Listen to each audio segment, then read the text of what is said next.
शुरुआत करते हैं।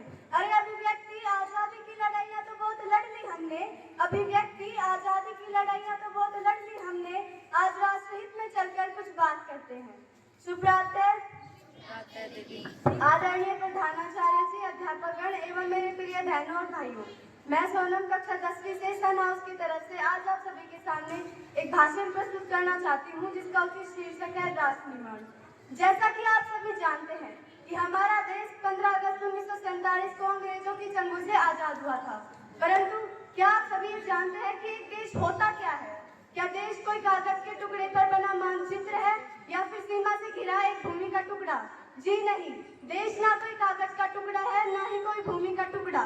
देश एक भूमि के टुकड़े पर रहने वाले लोगों की कर्म भूमि है, जन्म भूमि है, आत्मा है, माँ है। एक वैचारिक बीमारी हमारे देश में है और कहा जाता है कि हमारा देश दुनिया का सबसे बड़ा लोकतांत्रिक देश है, जहाँ पर हिंदू पैदा होते हैं, मुसलमान, सिख, ईसाई भी पैदा होते हैं, परंतु बड़े अफसोस की बात है कि इंसान पैदा नहीं होते। ना हिंदू की जरूरत है, ना मुसलमान की जरूरत है, ना हिंदू की जरूरत है, ना मुसलमान की जरूरत है। राष्ट्र निर्माण के लिए केवल सच्चे इंसान की जरूरत है। राष्ट्र निर्माण के लिए केवल सच्चे इंसान की जरूरत है। जरा सोच कर देखिए कि ये पेड़ पौधे शाखाएं भी परेशान हो जाएं, ये पेड़ पौधे शाखाएं भी परेशान हो जाएं अगर परिंदे भी हिंदू और मुसलमान हो जाएं, अगर परिंदे भी हिंदू और मुसलमान हो जाएं। एक शैक्षणिक बीमारी भी हमारे देश में है और बड़े आश्चर्य की बात है कि जिस देश ने नालंदा तक्षशिला देकर विश्वविद्यालय शिक्षा की बुनियाद रखी थी और आज विश्व के 100 सर्वश्रेष्ठ शैक्षणिक विश्वविद्यालयों में से हमारा एक भी विश्वविद्यालय खड़ा नहीं रह पाता, जहाँ एक और हमारे पास IIT, IIM, NIT जैसे शिक्षण संस्थान है, तो दूसरी ओर इस देश के गरीबों को बेरोजगारी की जमात में खड़ा करने के लिए सर्व शिक्षण अभियान चलाए जाते हैं। वे ऐसे लगते हैं मानो उनके हाथ में झुंझुने पकड़ा दिए गए हों, वे ऐसे लगते हैं मानो उनके हाथ में झुंझुने पकड़ा दिए गए हों। हमारे देश की शिक्षा नीति केवल 2 लोगों के लिए बनाई जाती है। हमारे देश की शिक्षा नीति केवल 2 लोगों के लिए बनाई जाती है। पहला तो वो जो विद्वान है और दूसरा वो जो धनवान है।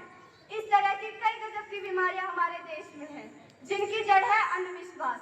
जब तक हमारे देश का शिक्षित वर्ग ही मंदिरों में जा जाकर नारियल फोड़ कर भगवान को रिश्वत चढ़ाता रहेगा और अपनी जाति, अपने धर्म को ऊंचा मानकर दूसरों की जाति, दूसरों की धर्म की अवहेलना करता रहेगा, तब तक हमारा राष्ट्र निर्माण संभव नहीं होगा और ना ही इस देश से अंधविश्वास खत्म होगा और ना ही इस देश से अंधविश्वास खत्म होगा।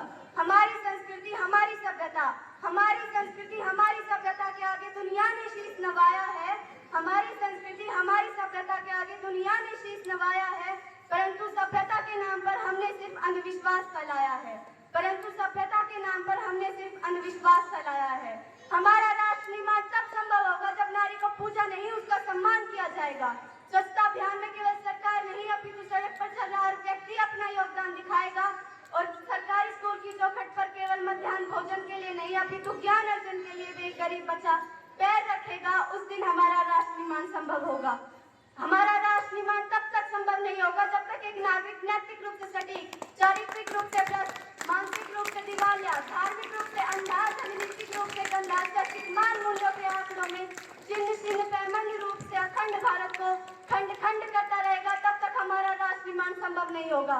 बड़ी बड़ी बातें नहीं, छोटी छोटी कोशिशें करनी होगी, क्योंकि ठोकरें हमें पहाड़ों से नहीं पत्थरों से लगा करती है, क्योंकि ठोकरें हमें पहाड़ों से नहीं पत्थरों से लगा करती है। अटल बिहारी वाजपेयी जी ने भी कहा था कि भारत कोई भूमि का टुकड़ा नहीं है, अपितु जीता जागता राष्ट्र पुरुष है, जीता जागता राष्ट्र पुरुष है। अटल जी ने कहा था कि ये बंधन की धरती है, अभिनंदन की धरती है, बंधन की धरती है, अभिनंदन की धरती है। यहाँ की नदी नदी हमारे लिए गंगा है, यहाँ का कण कण हमारे लिए शंकर है। हम जिएंगे तो इस भारत के लिए, मरेंगे तो इस भारत के लिए। हम जिएंगे तो इस भारत के लिए, मरेंगे तो इस भारत के लिए। और मरने के बाद गंगा में बहती हुई हमारी अस्थियों को कोई कान लगाकर सुनेगा तो एक ही आवाज आएगी, भारत माता की जय, भारत माता की जय। उत्तरम यत्र समुद्रस्य हिमालयस्य दक्षिणम तद भारतम नामम भारती यत्र संतति। अर्थात हमारा भारत देश, हमारा भारत देश जिसके उत्तर में हिमालय है, दक्षिण में समुद्र, उत्तर में हिमालय है, दक्षिण में समुद्र, और इस भारत में रहने वाले हम सभी भारतीय हैं। जब दुर्घटना स्थल पर कोई मनुष्य घटनाग्रस्त होता है, तब उसकी जान बचाने की बजाय हम सेल्फीज लेकर अपने लाइक्स बढ़ाने में लगे हुए होते हैं। वो युवा जिसके ऊपर जिम्मेदारी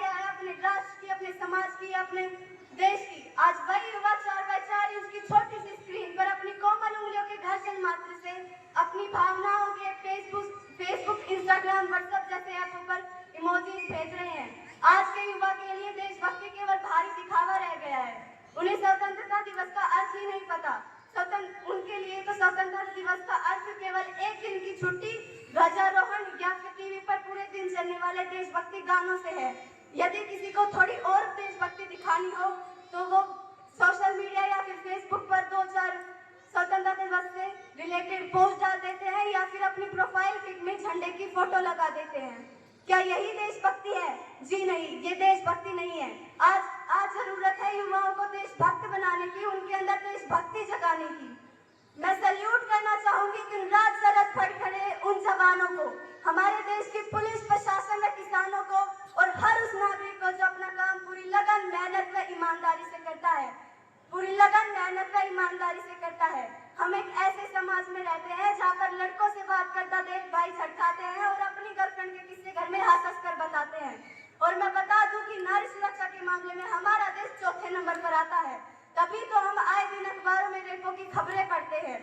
हमारे देश की जिम्मेदारी नहीं है हमें आगे ले जाना, अभी तो हमारी जिम्मेदारी है अपने देश को आगे ले जाना, अपने राष्ट्र को आगे ले जाना।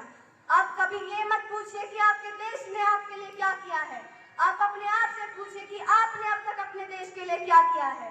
अंत में मैं अपने भाषण को विराम देते हुए कुछ पंक्तियां कहना चाहूंगी। मेरा भारत देश महान था, महान है, महान रहेगा। मेरा भारत देश महान था, महान है, महान रहेगा। अगर हौसला रहा दिलों में बुलंद तो एक ये पाकिस्तान भी जय हिंद कहेगा। ये पाकिस्तान ही क्यों सारा जहान जय हिंद कहेगा, क्योंकि सारे जहां से अच्छा हिंदुस्तान हमारा, हम बुलबुले हैं इसके, ये गुलिस्तान हमारा। जय हिंद जय भारत।